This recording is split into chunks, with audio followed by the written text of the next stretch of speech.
എല്ലാ മാന്യ സ്നേഹിതർക്കും ക്രിസ്തുയേശുവിന്റെ നാമത്തിൽ സ്നേഹവന്ദനങ്ങൾ. ഇസ്രായേൽ ഹമാസ് സംഘടനം ആരംഭിച്ചിട്ട് വർഷം 1 കഴിഞ്ഞു.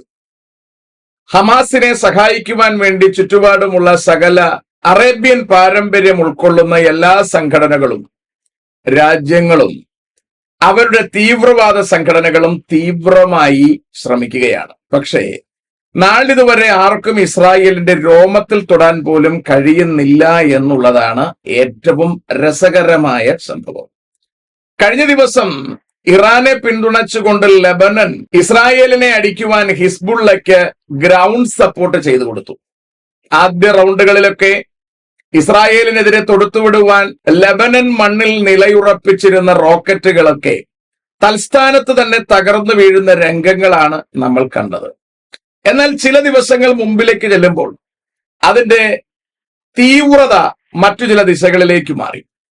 കഴിഞ്ഞ ആഴ്ചയിൽ നമ്മൾ കണ്ടത്, തിരുവോണ നാളിനോടും അതിനോട് ബന്ധപ്പെട്ട ദിവസങ്ങളിലും നമ്മൾ കണ്ടത്, അവരുപയോഗിക്കുന്ന അല്ലെങ്കിൽ തീവ്രവാദികൾ ഉപയോഗിക്കുന്ന ഇലക്ട്രോണിക് ഡിവൈസായ പേജറുകൾ പൊട്ടിത്തെറിച്ച് കൂട്ടത്തോടെ ആൾക്കാർ കൊല്ലപ്പെടുന്നതും അംഗനഷ്ടങ്ങൾ സംഭവിക്കുന്നതുമാണ് നമ്മൾ കണ്ടത്. ഇത് വളരെ തീവ്രമായ ഒരു യുദ്ധത്തിന്റെ രീതിയായി ലോകം കണക്കാക്കുകയാണ്.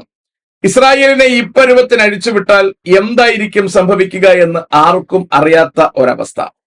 നമ്മളിൽ എല്ലാവരും മൊബൈൽ ഫോൺസ് ഉപയോഗിക്കുന്നുണ്ട്, ലാപ്ടോപ്പുകൾ ഉപയോഗിക്കുന്നുണ്ട്. ഇവറ്റകൾ ഏത് സമയവും ഒരു മെസ്സേജിലൂടെ മാത്രം അല്ലെങ്കിൽ ഏതെങ്കിലും ഒരു ചെറിയ ഇടപെടലുകളിലൂടെ മാത്രം പൊട്ടിത്തെറിപ്പിക്കുവാനും അവകൾ ഉപയോഗിക്കുന്നവനെ അപകടപ്പെടുത്തുവാനും ശരിക്കും കഴിയുമെന്നുള്ള തലത്തിലേക്ക് കഥ എത്തിയിരിക്കുകയാണ്. ദേ ഇപ്പോൾ പിന്നെയും അപ്ഡേഷൻസ് വന്നുകൊണ്ടിരിക്കുകയാണ്. കടിക്കുന്ന കോഴിക്കാലിലടക്കം ബോംബ് ഫിറ്റ് ചെയ്യുവാൻ ഇസ്രായേലിന് കഴിയും എന്ന്. ഇവകളൊക്കെ നമ്മൾ ഒരു കാലത്ത് തമാശയായിട്ടാണ് പറയുന്നതെങ്കിലും പിൽക്കാലത്ത് അവകൾ വളരെ കൃത്യമായി തന്നെ സംഭവിക്കുന്നതായി നമുക്ക് കാണാം. ഒരു 10 കൊല്ലങ്ങൾക്ക് മുമ്പിൽ തമാശയായി പറഞ്ഞിരുന്ന കാര്യങ്ങൾ ഇക്കാലത്ത് യഥാർത്ഥത്തിൽ സംഭവിക്കുകയാണ്. എന്തു ചെയ്യാൻ പറ്റും? ഇസ്രായേലിനെ ആർക്കും ഒന്നും ചെയ്യാൻ കഴിയാതിരിക്കുന്ന ഒരു കാലം. ഇവിടെയാണ് ഞാൻ ഈ കൊടുത്തിരുന്ന ടൈറ്റിലിന്റെ പ്രാധാന്യം. യഹോവ എഴുന്നേൽക്കുന്നു അല്ലെങ്കിൽ ദൈവം എഴുന്നേൽക്കുന്നു, അറബികൾ ചിതറിപ്പോകുന്നു. ചിതറിപ്പോകുന്നു എന്ന കാര്യത്തിന് നിങ്ങൾക്ക് രണ്ടർത്ഥം എടുക്കാം. ഒന്നുകിൽ അവരുടെ തലച്ചോറ് മുടലുകളും ചിതറിപ്പോകുന്നു എന്നോ, അല്ലെങ്കിൽ ശത്രുക്കൾ തൽസ്ഥാനത്ത് നിന്ന് പിൻവാങ്ങിപ്പോകുന്നു എന്നോ നിങ്ങൾക്കെടുക്കാം. 68-ാം സങ്കീർത്തനമാണ് ഞാൻ ഈ പറഞ്ഞ വിഷയങ്ങളുടെ ആധികാരികത എന്ന് പറയുന്നത്. നമ്മൾ ഈ പറയുന്ന എല്ലാ കാര്യങ്ങളും പറയുമ്പോൾ പുസ്തകം വെച്ച് വേണമല്ലോ പറയാൻ. ഗ്രന്ഥമില്ലാതെ പറഞ്ഞിട്ട് വലിയ കാര്യമൊന്നുമില്ല. അപ്പോൾ അവിടെ ചത്തുവീഴുന്ന ലെബനനിലും പാലസ്തീൻ തീരങ്ങളിലും ഇറാനിലുമൊക്കെ ചത്തുവീഴുന്ന അറബികളെ കുറിച്ച് എന്തെങ്കിലും ഖുറാനിൽ പറഞ്ഞിട്ടുണ്ടോ എന്നെനിക്കറിയില്ല. ഏതായാലും ഈ ചത്തുവീഴുന്ന ആൾക്കാർ ചെല്ലുന്നത് ഹൂറികളുടെ അടുക്കലേക്കാണ് എന്ന് ഖുറാൻ പറയുന്നു എന്നാണ് അവരുടെ വെയ്പ്പ്. പക്ഷേ ഹൂറിമാരുടെ അടുക്കൽ ചെന്നിട്ട് വലിയ കാര്യമില്ല എന്നാണ് ട്രോളന്മാര് പറയുന്നത്. സംഭവം ശരിയാണ്. എല്ലാം പൊട്ടിത്തെറിച്ച അവസ്ഥയിലാണ് പലതും ഇവിടെ നിന്ന് പോകുന്നത്. അപ്പോൾ ഹൂറിമാരുടെ അടുക്കൽ ചെന്നിട്ട് എന്തെങ്കിലും കാര്യമുണ്ടോ എന്നത് അറിയാൻ പാടില്ല. ഇല്ലെങ്കിൽ കത്തോലിക്കൻ പറയുന്നത് പോലെ ബസ്പുർഖാനയിൽ കുറച്ചു ദിവസം വിശ്രമിക്കണം. അവിടെ വെച്ച് പ്ലാസ്റ്റിക് സർജറിയോ എന്തെങ്കിലുമൊക്കെ ചെയ്ത് ബസ്പുർഖാനയിൽ നിന്ന് മുകളിലേക്ക് എത്തുമ്പോൾ മുഴുവൻ അംഗത്തോടു കൂടി ചെന്നാൽ ഈ പറഞ്ഞ ഹൂറികളുടെ അടുക്കലൊക്കെ ചെല്ലുന്നതിൽ കാര്യമുണ്ടാകും എന്നാണ് മനസ്സിലാക്കുന്നത്. ഏതായാലും വിശുദ്ധ വേദപുസ്തകവും ഇവരുടെ ഖുറാനും കത്തോലിക്കന്റെ ബസ്പുർഖാനയും ഒക്കെ തമ്മിലുള്ള വ്യത്യാസം നിങ്ങളൊന്ന് മനസ്സിലാക്കുന്നത് നല്ലതാണ്. അതിനുവേണ്ടിയാണ് ഈ വേദഭാഗങ്ങൾ ഞാൻ വായിച്ച് കേൾപ്പിക്കുവാൻ തയ്യാറാകുന്നത്. എനിക്ക് വെറുതെ ഒരു രാഷ്ട്രീയ വിലയിരുത്തൽ നടത്തുകയല്ല എന്റെ ആവശ്യം. എനിക്ക് പറയുവാനുള്ളത് തിരുവചനത്തെ അടിസ്ഥാനപ്പെടുത്തിയാണ്. രാഷ്ട്രീയ വിലയിരുത്തൽ നടത്തുവാൻ ഞാൻ മെനക്കെട്ടാൽ അത് ഇന്ന് പറയുന്നത് ഒന്നായിരിക്കും, നാളെ എനിക്ക് മാറ്റി പറയേണ്ടതായി വരും. പക്ഷേ വിശുദ്ധ വേദപുസ്തകം അടിസ്ഥാനപ്പെടുത്തി ഞാൻ സംസാരിച്ചാൽ ഇന്നൊന്നും നാളെ മറ്റൊന്നും പറയേണ്ട ഗതികേട് എനിക്കുണ്ടാവില്ല. കാരണം ഈ തിരുവെഴുത്തിനെ കുറിച്ച് പറയുന്നത് ആകാശവും ഭൂമിയും മാറിപ്പോകും, തിരുവെഴുത്തുകൾക്ക് മാറ്റം വരില്ല എന്നാണ്. അങ്ങനെയാണ് എങ്കിൽ BC 900-ങ്ങളിൽ അല്ലെങ്കിൽ 1000-ങ്ങളിൽ എഴുതപ്പെട്ട ഒരു വചനം എന്ന് പറഞ്ഞാൽ ഇന്നേക്ക് 3000 കൊല്ലത്തോളം പഴക്കമുള്ള ഒരു വചനഭാഗം. അതാണ് ഞാൻ നിങ്ങളെ വായിച്ച് കേൾപ്പിക്കുവാൻ താല്പര്യപ്പെടുന്നത്. ദൈവം എഴുന്നേൽക്കുന്നു, 68-ാം സങ്കീർത്തനമാണ്.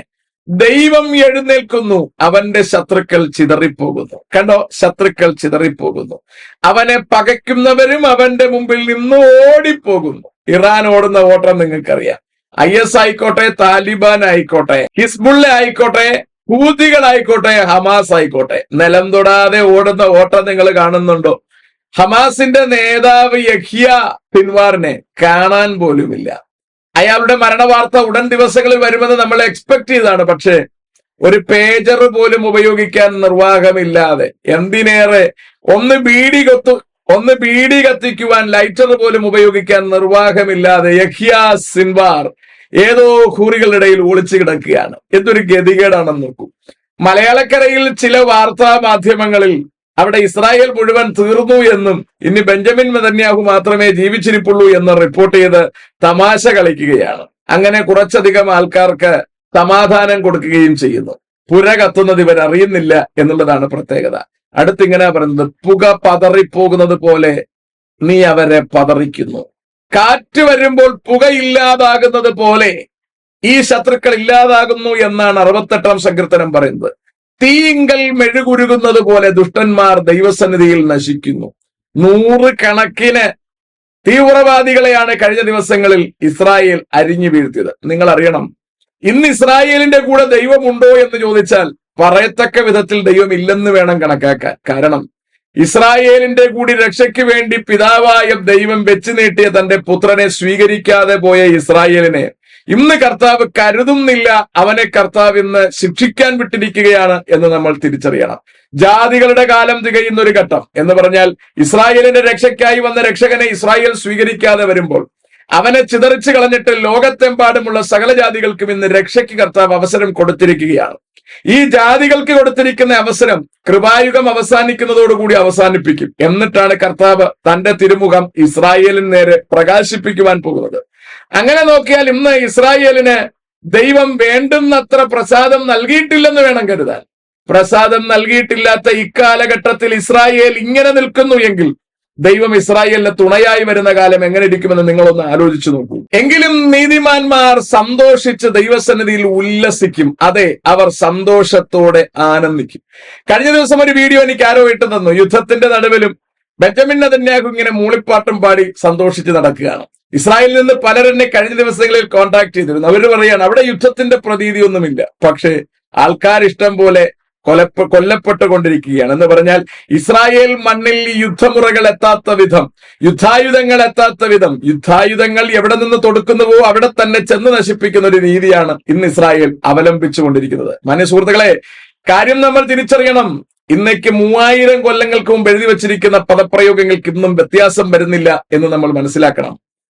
ആ 68-ാം സങ്കീർത്തനം 35-ാം വാക്യം പറയുന്നത് ശ്രദ്ധിക്കൂ. ദൈവമേ, നിന്റെ വിശുദ്ധ മന്ദിരത്തിൽ നിന്ന് നീ ഭയങ്കരനായി വിളങ്ങുന്നു. ഇസ്രായേലിന്റെ ദൈവം തന്റെ ജനത്തിന് ശക്തിയും ബലവും കൊടുക്കുന്നു. ദൈവം വാഴ്ത്തപ്പെടുമാറാകട്ടെ. അപ്പോൾ ദൈവം വാസ്തവത്തിൽ അവരോട് ഇന്ന് വളരെയധികം പ്രസാദമില്ലാതിരിക്കുന്ന കാലത്ത് പോലും ഇസ്രായേലിന് ശക്തിയും ബലവും കൊടുക്കുന്നു എന്ന് തിരുവെടുത്ത് പറയുകയാണ്. ദൈവം ഇസ്രായേലിന് ശക്തിയും ബലവും കൊടുത്താൽ അതിനെ കെടുക്കാൻ കഴിയുന്ന ത്രാണിയുള്ള ശക്തി മറ്റാരാണുള്ളത്? പേജർ ആക്രമണങ്ങളിലൂടെ ഇന്ന് അമേരിക്ക പോലും തരക്കേടില്ലാത്ത വിധം വിരണ്ടിരിക്കുകയാണ്. ഇത് ഇസ്രായേലിന്റെ ശ്രേഷ്ഠതയെ വിളിച്ചറിയിക്കുകയാണ്. മാത്രമല്ല, ഇസ്രായേലിന്റെ ദൈവം ജീവിച്ചിരിക്കുന്നു എന്നും വെളിപ്പെടുത്തുകയാണ്. അല്ലാഹു ഏകൻ തന്നെ എന്ന് പറയുമ്പോൾ തന്റെ ആൾക്കാർ വീണ് തലയും ശരീരഭാഗങ്ങളും ചിതറുന്നത് കണ്ട് മൂപ്പർ എന്താ ചെയ്യുന്നതെന്ന് അറിയാൻ മേല. ഇതിൽ നിന്നെങ്കിലും മനുഷ്യർ തിരിച്ചറിയണം, ഈ അല്ലാഹു ഒരു നിർമ്മിത ദൈവമാണ്. അഖിലാണ്ടത്തെ നിർമ്മിച്ച ദൈവമല്ല. ഇത് മുഹമ്മദ് നബിയുടെ ഒരു നിർമ്മിത ദൈവമാണ്. മുഹമ്മദ് നബിയുടെ ഉഡായിപ്പുകൾ അയാൾക്ക് കൊണ്ടുവരുവാൻ വേണ്ടി, അയാൾക്ക് ചെയ്യാൻ വേണ്ടി, കണ്ണിക്കണ്ട സ്ത്രീകളുമായി ഒക്കെ ശയിക്കാൻ, അതുപോലെ അയാൾക്ക് കണ്ണിക്കണ്ട രാജ്യങ്ങളൊക്കെ പിടിച്ചെടുക്കുവാൻ, അയാൾക്ക് തോന്നിയതൊക്കെ ചെയ്യാൻ ആരോ പറയുന്നു എന്ന് പറഞ്ഞ് ഒരു ദൈവത്തെ അയാള് അവതരിപ്പിക്കുകയാണ് ചെയ്തത്. ഇങ്ങനെ ഇന്ന് പ്രസംഗിക്കുന്ന പെന്തക്കോസ് പാസ്റ്റർമാരുണ്ട്. ആത്മാവ് പറയുന്നു. അപ്പൊ പിന്നെ നമുക്ക് ചോദിക്കാൻ പറ്റത്തില്ലല്ലോ. യവൻ പറയുന്ന എന്ത് വിടുവാത്തരവും കേട്ടോണ്ടിരുന്നേ പറ്റത്തുള്ളൂ. ആത്മാവ് പറയുന്നു എന്ന് പറഞ്ഞ് വായ്ത്തോന്നി വിളിച്ചു പറയുന്ന മിടുക്കന്മാരുണ്ട്. ഇത് കൃത്യമായ മുഹമ്മദ് നബിയുടെ മറ്റൊരു വേർഷനാണ് എന്ന് പറയേണ്ടി വരുന്നതിൽ ഖേദമൊന്നുമില്ല. കാരണം ആ കാര്യങ്ങൾ നിങ്ങൾ തിരിച്ചറിയുക എന്നുള്ളതാണല്ലോ അതിന്റെ പ്രധാനപ്പെട്ട ഘടകം. അതുകൊണ്ട് മാന്യ സുഹൃത്തുക്കളെ, കാര്യങ്ങൾ സത്യമായി നിങ്ങൾ തിരിച്ചറിയണമെന്നാണ് എനിക്ക് നിങ്ങളോട് ഓർപ്പിക്കാനുള്ളത്. ഈ കഴിഞ്ഞ ദിവസം ഹിസ്ബുള്ളയുടെ പ്രധാനപ്പെട്ട കമാൻഡറായ ഇബ്രാഹിം അഖീലിനെ കൊന്നതായി, അയാളുടെ കൂടെ 14 പേരെ കൂടി കൊന്നതായി റിപ്പോർട്ട് വന്നു. കഴിഞ്ഞ രാത്രിയിലെ കാര്യമാണ് ഞാൻ ഈ പറയുന്നത്. 1983 ബെയ്റൂട്ടിലുള്ള എംബസിയിൽ ബോംബിട്ട കേസിൽ ഇയാൾ പ്രതിയാണ്. 65 പേര് കൊല്ലപ്പെട്ടു. ആ കേസിൽ $7 മില്യൺ ഇയാളുടെ തലയ്ക്ക് വില വെച്ചിരിക്കുന്നത് അമേരിക്കൻ സർക്കാർ. അപ്പൊ നിങ്ങൾ നോക്കൂ, $7 മില്യൺ തലയ്ക്ക് വിലയിട്ടിരിക്കുന്ന ആളിനെയൊക്കെ നിസാരം പോലെ പൊട്ടിച്ചെറിയാൻ ഇസ്രായേലിന് കഴിയുന്നു എന്ന് പറയുമ്പോൾ ഇസ്രായേലിന്റെ വില, അവന്റെ കെൽപ്പ്, അവന്റെ കപ്പാസിറ്റി നിങ്ങളൊന്ന് ആലോചിച്ചു നോക്കൂ. ആ ഇസ്രായേൽ ഇറാൻ മണ്ണിൽ ചെന്ന് ഹമാസ് നേതാവിനെ കൊന്നിട്ട് ഇസ്രായേലിനെതിരെ ചെറുവിരൽ അനക്കാൻ പോലും ഇറാൻ പോലൊരു വലിയ രാജ്യത്തിന് കഴിഞ്ഞിട്ടില്ല എന്ന് നിങ്ങൾ തിരിച്ചറിയണം. അതിനോടുള്ള ബന്ധത്തിലാണ് ബാക്കി അടികൾക്കൊക്കെ നടക്കുന്നത്. അതിനുവേണ്ടി അടിക്കാൻ നടന്നിട്ട് തന്നെ 200-ലധികം നേതാക്കന്മാർ ഹിസ്ബുള്ളയ്ക്കും ഹമാസിനും നഷ്ടപ്പെട്ടിരിക്കുന്നു ഇസ്രായേലിന്റെ ചതുരംഗ കളിയിൽ. ഇതിൽ നിന്ന് നമ്മൾ തിരിച്ചറിയേണ്ടുന്ന ഒരു പ്രധാനപ്പെട്ട കാര്യം, ഇസ്രായേലിനോട് കൂടെ ദൈവം നിൽക്കുകയാണ്. ഇതിനോട് ബന്ധപ്പെട്ടതല്ലെങ്കിൽ പോലും 68-ാം സങ്കീർത്തനത്തിൽ പറയുന്ന 1-2 കാര്യം കൂടി എന്നെ ചിന്തിപ്പിച്ചു. 21-ാം വാക്യം, അതെ, ദൈവം തന്റെ ശത്രുക്കളുടെ തലയും തന്റെ അകൃത്യത്തിൽ നടക്കുന്നവന്റെ രോമമുള്ള നെകറുകയും തകർച്ചകളയും. കണ്ടോ, പേജർ പൊട്ടി ഇവിടെ തലയൊക്കെ ചെതറിപ്പോയതായിട്ട് നമ്മൾ കാണുകയാണ്. തല തകർത്ത് കളയും എന്ന് പറഞ്ഞാൽ ഇങ്ങനെ ഒരു കൊച്ചു കാര്യമല്ല കേട്ടോ ഉദ്ദേശിക്കുന്നത്. എങ്കിലും അതിനോട് ചേർത്ത് വന്നൊരു വേദഭാഗമായതുകൊണ്ട് ഞാൻ വായിച്ചു എന്ന് മാത്രമേ ഉള്ളൂ. നീ നിന്റെ ശത്രുക്കളുടെ രക്തത്തിൽ കാൽ മുക്കേണ്ടതിനും അവരുടെ മാംസത്തിൽ നിന്റെ നായ്ക്കളുടെ നാവിന് ലഹരി കിട്ടേണ്ടതിനും ഞാൻ അവരെ ബാശാനിൽ നിന്ന് മടക്കി വരുത്തും. കണ്ടോ, ദൈവത്തിനെതിരായി യുദ്ധത്തിന് തയ്യാറായി നിൽക്കുന്ന ടീമുകളെ മടക്കി വരുത്തി കൊണ്ടുവരുമെന്നും നിന്റെ കാൽ അവരുടെ രക്തത്തിൽ കഴുകുമെന്നും അമ്മരുടെ ഇറച്ചി തിന്ന് നിന്റെ നായ്ക്കളുടെ നാവിന് രുചി വരുമെന്നും തിരുവെഴുത്ത് പറയുകയാണ്. ഇവിടെയാണ് സ്വാഭാവികമായും ജനം ചോദിക്കുന്ന ചോദ്യം, നിങ്ങളുടെ ദൈവം ഇങ്ങനെയാണോ? അതെ. തീവ്രവാദികളെ കൊന്നുകൂട്ടുന്നതിൽ ആരെങ്കിലും ദുഃഖം രേഖപ്പെടുത്താറുണ്ടോ? തീവ്രവാദികളെ കൊല്ലേണ്ടത് തന്നെയാണെന്ന് എല്ലാവർക്കും ബോധ്യമില്ലേ? ഒരു രാജ്യത്തെ തകർക്കാൻ ചെല്ലുന്നവനെ അവൻ കൊല്ലുന്നതിന് ആർക്കും തെറ്റ് പറയാനില്ലല്ലോ, അതിനകത്ത് എത്തിക്സ് ഒന്നുമില്ലല്ലോ. അതുപോലെ തന്നെയാണ് ദൈവരാജ്യത്തിനെതിരെ ചെകുത്താന്റെ ചട്ടുകമായി പ്രവർത്തിക്കുന്ന തീവ്രവാദികളുടെ കുലമടക്കം തകർത്ത് കളയുക എന്നത് ദൈവത്തിന്റെ പദ്ധതിയാണ് സുഹൃത്തെ. ആ പദ്ധതി നിറവേറ്റാൻ ദൈവത്തിന് അധികാരമില്ലെന്നുണ്ടോ? ആ ദൈവത്തിന് നിന്നോട് ചോദിക്കേണ്ടതുണ്ടോ ധാർമ്മിക പാഠം പഠിക്കാൻ? ദൈവത്തിന് നന്നായി ധാർമ്മികമറിയാം. ദൈവത്തിന് വല്ലതും ഉപദേശിച്ചു കൊടുക്കാൻ കെൽപ്പുള്ള ഏതവനാ ഈ ഭൂപരപ്പിൽ ഇന്ന് ജീവിച്ചിരിപ്പുള്ളത്? ഇനിയും നമ്മൾ ഗൗരവമായി കാണേണ്ടുന്ന യുദ്ധതന്ത്രങ്ങൾ ഇസ്രായേലിന്റെ കൈക്കലുണ്ട് എന്നുള്ളതാണ് അതിന്റെ പ്രധാനപ്പെട്ട കാര്യം. വർഷങ്ങൾക്ക് മുമ്പ്, എനിക്ക് തോന്നുന്നു ഒരു 15-20 വർഷമെങ്കിലും വരണം. ഞാൻ എവിടെയോ വായിച്ച ഒരു റിപ്പോർട്ട് ഇങ്ങനെയാണ്, ഇസ്രായേൽ കണ്ടുപിടിച്ചിരിക്കുന്ന ബോംബുകൾ ജീനുകളിൽ പ്രവർത്തിക്കുവാൻ കപ്പാസിറ്റി ഉള്ളവകളാണ്. ജൈവ ആയുധങ്ങൾ എന്ന് വേണമെങ്കിൽ പറയാം. ഇപ്പോൾ അതിനെ എത്നോ ബോംബുകൾ എന്ന് വിളിക്കുന്നു. എന്ന് പറഞ്ഞാൽ ഒരു പ്രധാനപ്പെട്ട അല്ലെങ്കിൽ ഒരു പ്രത്യേക തരം എത്നിക് ഗ്രൂപ്പിൽ ജനിച്ചിരിക്കുന്നവരെ മാത്രം കൊല്ലുവാൻ ലക്ഷ്യമാക്കിയുള്ള ബോംബുകൾ എന്ന് പറഞ്ഞാൽ അവരുടെ മാത്രം ജീനുകളിലെ അത് വർക്കാവത്തുള്ളൂ. ഇപ്പോൾ അറബിയെ കൊല്ലണം എന്ന് വെച്ചാൽ മറ്റിതര ജനങ്ങൾ തിങ്ങിപ്പാർക്കുന്ന ഇടത്ത് തന്നെ ഈ ബോംബ് അവർക്ക് വലിച്ചെറിയാൻ, പൊട്ടിക്കാം. പക്ഷേ ആരൊക്കെയാണോ അറബിക് ജീനുകളായിട്ടുള്ളവര്, അവരുടെ ജീനുകൾ മാത്രം അഴുകുകയും അവർ മാത്രം കൊല്ലപ്പെടുകയും ചെയ്യും. ഇത് വർഷങ്ങൾക്ക് മുമ്പ് ഞാൻ വായിച്ച കാര്യമാണ്. ബൈബിളിന് അതിന് സപ്പോർട്ടുമുണ്ട്. ഞാനത് പറയാം നിങ്ങളോട്. ഈ കഴിഞ്ഞ ദിവസങ്ങളിൽ ഇത്തരം ബോംബുകൾ ഇസ്രായേലിന്റെ കയ്യിൽ ഉള്ളതായി സംശയിക്കപ്പെടുന്നതായി റിപ്പോർട്ടുകൾ പുറത്തു വരുന്നു. എന്ന് പറഞ്ഞാൽ അത്തരം ബോംബുകൾ വലിച്ചെറിഞ്ഞാൽ, അവകൾ പൊട്ടിച്ചാൽ ചിലപ്പോൾ അറബികൾക്ക് പിൽക്കാലത്ത് കുഞ്ഞുങ്ങൾ ഉണ്ടാകാതെ വന്നേക്കാം, മാനസിക രോഗികളായി മാറിയേക്കാം. അങ്ങനെ പല കാര്യങ്ങളാണ് അവര് റിപ്പോർട്ട് ചെയ്യുന്നത്. ഏതായാലും ആ ജീനുകളിൽ പ്രവർത്തിക്കത്തക്ക ബോംബുകൾ അല്ലെങ്കിൽ അതിന് ഇഫക്റ്റ് ഉണ്ടാകത്തക്ക സംവിധാനങ്ങൾ ഇസ്രായേൽ കണ്ടുപിടിച്ചിട്ടുണ്ട് എന്നും AI ടെക്നോളജിയിലൂടെ ഇവകൾ അപ്ലൈ ചെയ്യും എന്നുള്ള ഭയം പൊതുസമൂഹത്തിന് ഇന്ന് വന്നിരിക്കുന്നു. അത് പൊതുസമൂഹം റിപ്പോർട്ട് ചെയ്യാൻ തുടങ്ങിയിരിക്കുന്നു എന്നുള്ളതാണ് നമ്മൾ എത്തി നിൽക്കുന്ന പ്രധാനപ്പെട്ട ഘട്ടം.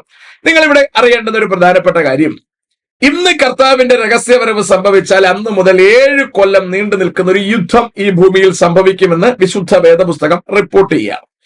ആ യുദ്ധത്തിന്റെ ഏറ്റവും ഒടുവിൽ കർത്താവായ യേശു ക്രിസ്തു ഒലിവുമലയിൽ ഇറങ്ങി വരും എന്നാണ് ബൈബിൾ അവകാശപ്പെടുന്നത്. ഇതിൽ പഴയ നിയമ ഭാഷ്യം അനുസരിച്ച് യഹോവയുടെ കാൽ ഒലിവുമലയിൽ നിൽക്കും എന്നാണ് പറയുന്നത്. എന്നാൽ പുതിയ നിയമത്തിൽ എത്തുമ്പോൾ ക്രിസ്തു വരും എന്നാണ് പറയുന്നത്. അതിനിടയിൽ സംഭവിച്ച വ്യത്യാസങ്ങൾ എന്തൊക്കെയാണെന്ന് നമുക്കറിയില്ല. ഏതായാലും സഖറിയ പ്രവചനം 14-ാം അധ്യായം 4-ാം വാക്യത്തിൽ എത്തുമ്പോൾ കൃത്യമായി പറയുന്നു, യഹോവയുടെ കാൽ യെരൂശലേമിനെതിരെ ഒലിവുമലയിൽ നിൽക്കും. ഏതായാലും നമ്മൾ വെളിപ്പാടിലേക്ക് വരുമ്പോൾ 19, 11 മുതലുള്ള വാക്യങ്ങളിൽ പറയുമ്പോൾ യഹോവയല്ല ഇറങ്ങി വരുന്നതെന്നും കർത്താവായ യേശു ക്രിസ്തുവാണ് ഇറങ്ങി വരുന്നതെന്നും വ്യക്തമാണ്. ആ കാലഘട്ടത്തിൽ സംഭവിക്കേണ്ടുന്ന ചില കാര്യങ്ങളെക്കുറിച്ച് വളരെ വിശദമായി സെഖര്യാ പ്രവചനം 14 സംസാരിക്കുന്നു. ഞാൻ മൊത്തം പറയുന്നില്ല. 9-ാം വാക്യത്തിൽ ഇന്ന് ഇങ്ങനെ പറയുകയാണ്, യഹോവ സർവ്വഭൂമിക്കും അന്ന് രാജാവാകും. അന്നാളിൽ യഹോവ ഏകനും അവന്റെ നാമം ഏകവുമായിരിക്കും. ഈ അള്ളാഹുവും കിളാഹു ഒന്നും പിന്നെ കാണുകയല്ല. അതിനെല്ലാം എടുത്തു കളയുന്ന ഒരു കാലം എത്താൻ പോകുന്നു എന്നാണ് ബൈബിൾ കൃത്യമായി പരാമർശിക്കുന്നത്. ദേശം മുഴുവനും മാറി ഗേബ മുതൽ യെരൂശലേമിന് തെക്ക് റിമ്മോൻ വരെ സമഭൂമിയായി തീരും. നഗരമോ ഉന്നതമായി സ്വസ്ഥാനത്ത് ബെന്യാമൂൻ ഗോപുരം മുതൽ പണ്ടത്തെ ഗോപുരത്തിന്റെ സ്ഥാനം വരെ, കോൺ ഗോപുരം വരെ തന്നെ, ഹനനേൽ ഗോപുരം മുതൽ രാജാവിന്റെ ചക്കാലകൾ വരെയും നിവാസികൾ ഉള്ളതാകും. വളരെ കൃത്യമായിട്ട് കാര്യം സംസാരിക്കുകയാണ്. 11-ാം വാക്യം, അവർ അതിൽ പാർക്കും, ഇനി സംഹാര ശപഥം ഉണ്ടാകയില്ല, യെരൂശലേം നിർഭയം വസിക്കും. അപ്പോൾ യഹോവയായ ദൈവം രാജാവായി വരികയും യെരൂശലേം നിർഭയമായി വസിക്കുകയും ചെയ്യുന്ന ഒരു കാലം വരുമെന്ന് തിരുവെടുത്ത് പറയുമ്പോൾ അള്ളാഹുവിന്റെ ഒക്കെ കാര്യത്തിൽ ഒരു തീരുമാനം ഉണ്ടാകുമെന്നും അള്ളാഹുവിനെ സേവിച്ച് നടക്കുന്ന ആൾക്കാർ ഖൂറികളുടെ അടുക്കലേക്ക് എത്തപ്പെടുമെന്നും കാര്യം വ്യക്തമാണ്. ഇനി കാര്യം ശ്രദ്ധിക്കുക. 12-ാം വാക്യം, യെരൂശലേമിനോട് യുദ്ധം ചെയ്ത സകല ജാതികളെയും യഹോവ ശിക്ഷിപ്പാനുള്ള ശിക്ഷയാവിധം. അതിനകൾക്ക് ഹൂത്തികൾ വരാം, ഹമാസ് വരാം, ഹിസ്ബുള്ള വരാം, ISIS വരാം, ടീമുകളെല്ലാവരും വരാം. ചിലപ്പോൾ കേരളത്തിൽ കുറച്ചുപേരും വരാൻ സാധ്യതയുണ്ട്. മലയാളികൾ ഇവിടെ നിന്ന് IS ചേർക്കപ്പെടുന്നു എന്ന് P ജയരാജൻ അടക്കം പറഞ്ഞതോടുകൂടി കാര്യങ്ങളുടെ നില വളരെ വ്യക്തമാണ്. ഏതായാലും യെരൂശലേമിനെതിരെ യുദ്ധത്തിന് പോകുന്ന, അള്ളാഹുവിന് വേണ്ടി യുദ്ധം ചെയ്യാൻ ഇറങ്ങുന്നവന്റെ ഗതിയെക്കുറിച്ചാണ് ഇവിടെ പറയുന്നത്. അവർ നിവർന്നു നിൽക്കുമ്പോൾ തന്നെ അവരുടെ മാംസം ചീഞ്ഞഴുകി പോകും. വളരെ വ്യക്തമായ വിശദീകരണമാണ്. കണ്ണ് തടത്തിൽ തന്നെ ചീഞ്ഞഴുകി പോകും, അവരുടെ നാവ് വായിൽ തന്നെ ചീഞ്ഞഴുകി പോകും. അന്നാളിൽ യഹോവയാൽ ഒരു മഹാപരാഭവം അവരുടെ ഇടയിൽ ഉണ്ടാകും. അവർ ഓരോരുത്തൻ താന്റെ കൂട്ടുകാരന്റെ കൈ പിടിക്കും, ഒരുത്തന്റെ കൈ മറ്റവന്റെ നേരെ പോകും. ഇതിന്റെ ഒരു പ്രാരംഭ നടപടികളാണ് നമ്മളിപ്പോ കണ്ടുകൊണ്ടിരിക്കുന്നത്. ഇസ്രായേലിനെതിരെ യുദ്ധം ചെയ്യാൻ എഴുന്നേറ്റ് നിൽക്കുന്നവന്റെ മാംസം ചീഞ്ഞളിഞ്ഞു പോകുമെന്ന് പറഞ്ഞാൽ ആർക്കാണ് യുദ്ധം ചെയ്യാൻ കഴിയുക? നമ്മൾ ഇപ്പൊ കാണുന്ന കയ്യിലിരിക്കുന്ന പേജറുകൾ പൊട്ടിത്തെറിക്കുന്നു. കമ്മ്യൂണിക്കേറ്റ് ചെയ്യാൻ യാതൊരു നിർവാഹവും ഇല്ലാത്ത വിധം ഇസ്രായേലിന്റെ ശത്രുക്കൾ വെള്ളം കുടിക്കുന്ന ഒരു രംഗം നമ്മൾ കാണുകയാണ്. ദൈവത്തിന്റെ ശത്രുക്കളായി ആദ്യം ഇറങ്ങി വന്ന സൈന്യം നിമ്രോദിന്റെ കാലത്ത് ഉൽപ്പത്തി പുസ്തകം 11-ാം അധ്യായത്തിലാണ്. ആ ജനത്തിന് സംഭവിച്ചത് തമ്മിൽ കമ്മ്യൂണിക്കേറ്റ് ചെയ്യാൻ കഴിയാത്ത വിധം ദൈവം അവരുടെ കമ്മ്യൂണിക്കേഷൻ, അവരുടെ ഭാഷയെ ചിതറിച്ചു കളഞ്ഞു. അവരുടെ ഭാഷ കൺഫ്യൂസായി അവർ ചിതറിപ്പോകേണ്ടി വന്നു. ഇന്നിവർക്ക് കമ്മ്യൂണിക്കേറ്റ് ചെയ്യാൻ കഴിയുന്നില്ല. ദൈവത്തിന്റെ സ്വന്തം ജനം അവരുടെ കമ്മ്യൂണിക്കേഷനിലാണ് ഇടപെടുന്നത്. കമ്മ്യൂണിക്കേറ്റ് ചെയ്യാൻ കഴിയുന്നില്ല. കമ്മ്യൂണിക്കേറ്റ് ചെയ്യാൻ ഇന്നത്തെ സ്റ്റാൻഡേർഡ് ഡിവൈസസ് അവർക്ക് ഉപയോഗിക്കാൻ കഴിയുന്നില്ല. ഒരു മൊബൈൽ ഉപയോഗിക്കാൻ കഴിയാത്ത വിധം ശത്രു സൈന്യം തകർന്നു കിടക്കുന്ന രംഗം നിങ്ങൾക്ക് ആലോചിക്കാൻ കഴിയുന്നുണ്ടോ? പേപ്പറിൽ എഴുതി ന്യൂസ് കൊടുത്തു വിടേണ്ടുന്ന ഒരു ഗതി 6-ാം നൂറ്റാണ്ടിലെ കാട്ടറബി ജീവിച്ചിരുന്നത് പോലെ ഈ 21-ാം നൂറ്റാണ്ടിൽ ഈ അറബിപ്രിയന്മാർക്ക് ജീവിക്കേണ്ടി വരുന്ന ഒരു ഗതി നിങ്ങൾ കാണുന്നുണ്ടോ? ഇവിടെയാണ് വചനത്തിന്റെ പ്രസക്തി. ദൈവം എഴുന്നേൽക്കുന്നു, ശത്രുക്കൾ ചിതറിപ്പോകുന്നു. തീയിങ്കൽ മെഴുകുരുകുന്നത് പോലെ അവന്റെ ശത്രുക്കൾ ഇല്ലാതെയാകുന്നു. ഇത്ര ഗൗരവമായി, ഇത്ര ഭംഗിയായി ദൈവം യുദ്ധം ആരംഭിക്കാൻ പോകുന്നതേ ഉള്ളൂ എന്ന വസ്തുത നിങ്ങൾ തിരിച്ചറിയണം. കാര്യങ്ങളിൽ നിന്ന് വസ്തുത മനസ്സിലാക്കേണ്ടത്, ഈ യുദ്ധങ്ങൾ ഇപ്രകാരം തന്നെ നടക്കുമെന്ന് വിശുദ്ധ വേദപുസ്തകം 3000 കൊല്ലങ്ങൾക്ക് മുമ്പിൽ റിപ്പോർട്ട് ചെയ്യുമ്പോൾ ഇനിയെങ്കിലും ഇത് വായിച്ചു മനസ്സിലാക്കി മാനസാന്തരപ്പെടാൻ നിങ്ങൾക്ക് താല്പര്യമുണ്ടെങ്കിൽ മാനസാന്തരപ്പെടാം. മറ്റൊരുത്തനിലും രക്ഷയില്ല, നാം രക്ഷിക്കപ്പെടുവാൻ ആകാശത്തിന് കീഴിൽ മനുഷ്യരുടെ ഇടയിൽ നൽകപ്പെട്ട വേറൊരു നാമം ഇല്ല. ഇസ്ലാം ശക്തിയോടുകൂടി ഭാരതത്തിൽ എഴുന്നേൽക്കുന്നത് കൊണ്ട് BJPയുടെ കൂടെ നിന്നുകൊള്ളാൻ ആരെങ്കിലും നിങ്ങളോട് പറഞ്ഞാൽ BJPക്കും നമ്മളെ രക്ഷിക്കാനാവില്ല. ഏതായാലും BJPക്ക് തൽക്കാലം, അല്ലെങ്കിൽ നരേന്ദ്രമോദിക്ക് തൽക്കാലം ഇവിടത്തെ ഈ തീവ്രവാദികളെ ശമിപ്പിക്കുവാൻ, പിടിച്ചു നിർത്തുവാൻ കഴിയുമെങ്കിലും ഇത് അധിക നാൾ കഴിയില്ല എന്നുള്ളത് വ്യക്തമായ കാര്യമാണ്. ലോകം പൈശാചികന്റെ കയ്യിലാണ്. അത് ആ നിലയിലേക്ക് പോവുകയാണ്. ഇതിൽ നിന്ന് താങ്കൾക്ക് വേണമെങ്കിൽ രക്ഷപ്പെടാം. നമുക്ക് രക്ഷപ്പെടാൻ കഴിയുന്ന ഒറ്റ വഴിയേ ഉള്ളൂ. അത് നമുക്ക് വേണ്ടി കാൽവറി ക്രൂശിൽ മരിച്ച് അടക്കപ്പെട്ട് ഉയർത്തെഴുന്നേറ്റ കർത്താവായ യേശു ക്രിസ്തുവിൽ വിശ്വസിക്കുക, നീയും നിന്റെ കുടുംബവും രക്ഷ പ്രാപിക്കും. ഇല്ല എങ്കിൽ ഈ വാർത്തകളൊക്കെ വായിച്ച് കണ്ടുകൊണ്ട് മരണത്തിന് ഒരുങ്ങി നിൽക്കുക. ഇവറ്റകൾ പോകുന്ന അതേ നരകത്തിൽ തന്നെ താങ്കൾക്കും പോകേണ്ടി വരും. എന്തിനു വെറുതെ നാശത്തിലേക്ക് പോകണം? നമ്മെ രക്ഷിക്കുവാൻ വേണ്ടി വന്ന കർത്താവായ യേശു ക്രിസ്തുവിനെ സ്വീകരിച്ച് രക്ഷ പ്രാപിക്കരുതോ? May God bless everybody.